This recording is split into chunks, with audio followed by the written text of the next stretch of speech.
Previously on episode 4, Grace is told that she has to get off the bus at the last stop in the dark.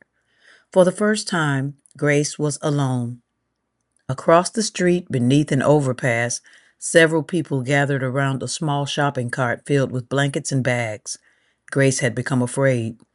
Frankie sat in a cold jail cell, remembering the moment she saw Lonnie wrapped up with a younger woman standing near the Jaguar that she had recently bought for him, and the woman wearing her favorite diamond earrings. She remembered listening to Lonnie, trying to convince her that she was wrong about him, although she saw him and finally remembering the moment she pulled the trigger. And now, for Roofless, episode 5, Being Seen. Grace stood beneath the flickering streetlight, staring across the street. A woman stared back for several seconds. Neither of them moved. Grace tightened her arms around herself. She had never been this far from home before. She had certainly never been alone in a neighborhood like this, surrounded by boarded up buildings, shopping carts filled with belongings, and people sleeping beneath blankets or on concrete.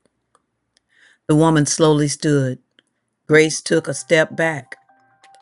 The woman stopped. "Well," she said, "that's not very nice. Hello?" Grace said nothing. The woman looked her up and down. "You ain't from here, are you?" "How do you know?" The woman smiled. "Baby, everything about you is saying you ain't from around here." "I'm fine." The woman raised an eyebrow. "Didn't ask you that." Grace looked away. The woman reached into a worn bag beside her and pulled out a sandwich wrapped in paper. Grace's eyes followed it before she could stop herself. The woman noticed. She tore the sandwich in half. "Hungry?" "No, thank you." The woman shrugged. "Suit yourself." She took a bite. Grace's stomach growled. The woman stopped chewing. Slowly, she looked at Grace and smiled.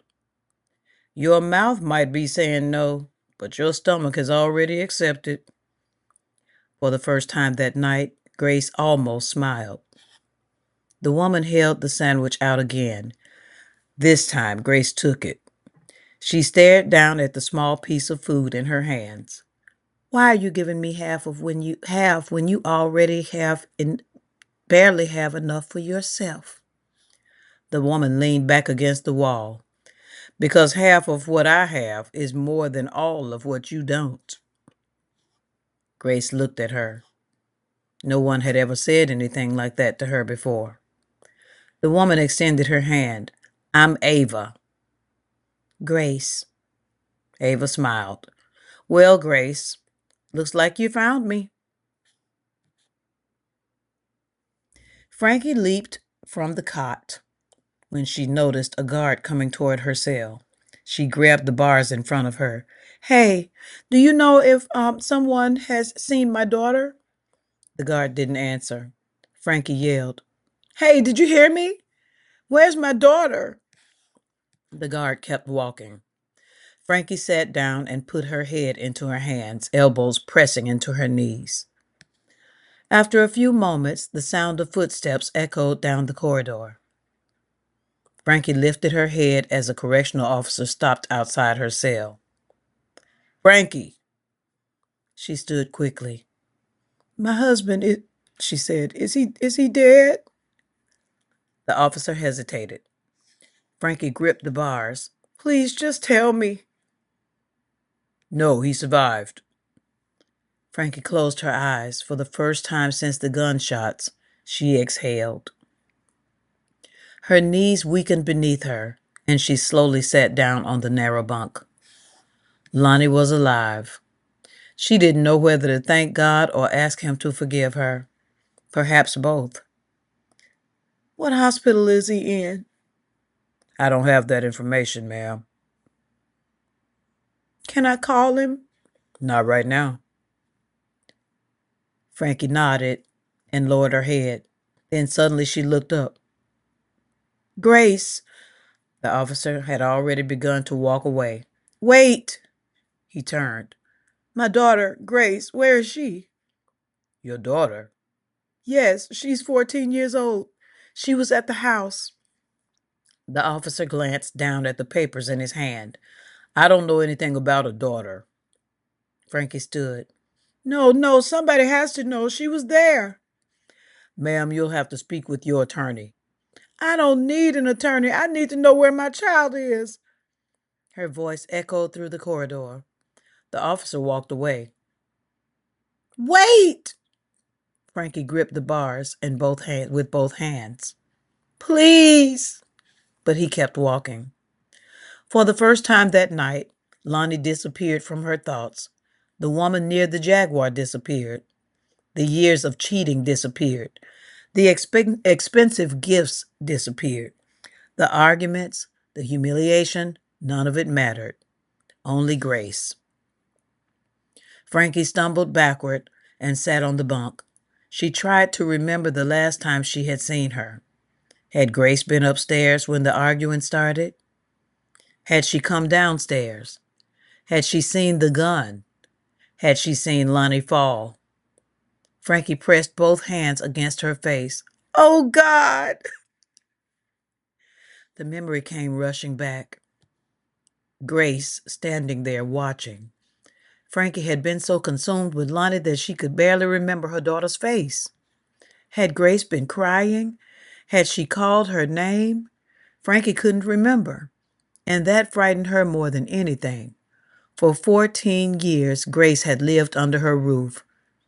Frankie had fed her, clothed her, sent her to good schools, given her a beautiful bedroom, but sitting alone in a jail cell, Frankie was forced to confront a question she had spent years avoiding. Had she ever truly loved Grace? Not provided for her, not tolerated her, but loved her. Frankie ran her hands across her head and began to cry. Where, where are you, baby? That was the question that opened a door in her memory that Frankie had kept closed for years. Suddenly, she was no longer sitting in a jail cell. She was standing in the kitchen of the mansion, 14 years earlier, staring at the baby who appeared on their doorstep. Lonnie paced across the floor. I told you, Frankie, I don't know whose baby this is. Frankie laughed bitterly. Uh-huh, mm-hmm. Oh, Lonnie, yes. I'm looking at you, Lonnie. I've been looking at you for a couple of years now. That's the problem. Lonnie stopped pacing. What is that supposed to mean? It means I know you, your lies, your women. I know the phone calls that suddenly end when I walk into a room. Frankie! No! She pointed toward the baby. You're taking a test. A what? A DNA test, Lonnie. Woman, you have lost your mind. Maybe I have. But until somebody proves to me that this is not yours, she is not staying in my house any longer. Do you hear me, Lonnie? I mean that. The memory shifted. Frank remembered the envelope, the results, the words printed plainly across the page. Lonnie was not Grace's biological father. Frankie had read the results twice. Then again, she should have felt relieved. Instead, she had felt something she could not explain. Embarrassment, perhaps. Ashamed that she had been wrong. Angry that Lonnie's unfaithfulness had made such an accusation believable in the first place. Lonnie had snatched the papers from her hand. You see that, Frankie? You see this? She ain't mine. Frankie said nothing. You accused me of bringing a baby into this house that I've never even seen before. Can you blame me, Lonnie? Lonnie stared at her. Yes, Frankie, this time I can. Frankie turned away, but the baby remained. Grace remained. And although the test had proven that Grace was not the result of Lonnie's betrayal, something ugly had already taken root in Frankie's heart. Grace had become connected to every woman Lonnie had ever cheated with, every lie he had ever told, every night he had come home late, every phone call Frankie had received from a friend saying, "I saw your husband." Poor Grace had nothing to do with any of it. She was innocent. Frankie knew that. Yet somehow, over the years, the child had become the easiest person in the house to punish for wounds she had never caused. Back in the jail cell, Frankie covered her mouth as the truth finally reached a place she could no longer hide. "Oh, God! What have I done? What have I done?" The tears came harder, and her voice had become louder. The words that haunted her at that very moment were, Grace had never been Lonnie's child, but she had never truly been Frankie's either. Not in ways that mattered. Frankie had given her everything money could buy.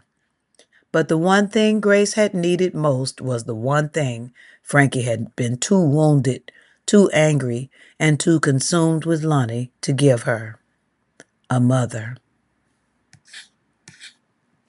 Frankie knew Grace was innocent and still allowed her bitterness toward Lonnie to spill onto her child. Frankie folded forward on the bunk and sobbed, rocking back and forth. "I'm sorry, baby. I'm so sorry. Please, God, help me find my child. Please help me find my child." But somewhere across town, Grace sat beneath the overhang of a busy highway beside a woman named Ava, holding half a sandwich in her hands. And for the first time in her life, someone had looked at Grace without seeing a burden, a betrayal, or a mistake. Ava simply saw a hungry child. Ava watched her take the first bite. Neither of them knew that at that very moment, Frankie was sitting inside a jail cell asking the same question she should have asked many years ago. Where was Grace? And for the first time in her life, the answer had nothing to do with an address. Grace was sitting beside a stranger who had less than anyone Grace had ever known. And yet, in less than 5 minutes, Ava was already doing something for Grace that Frankie had struggled to do for 14 years. She had noticed her. You have listened to episode 5. If you enjoyed it, please hit like and share. And remember, listeners' discretion is advised. Thanks for your support.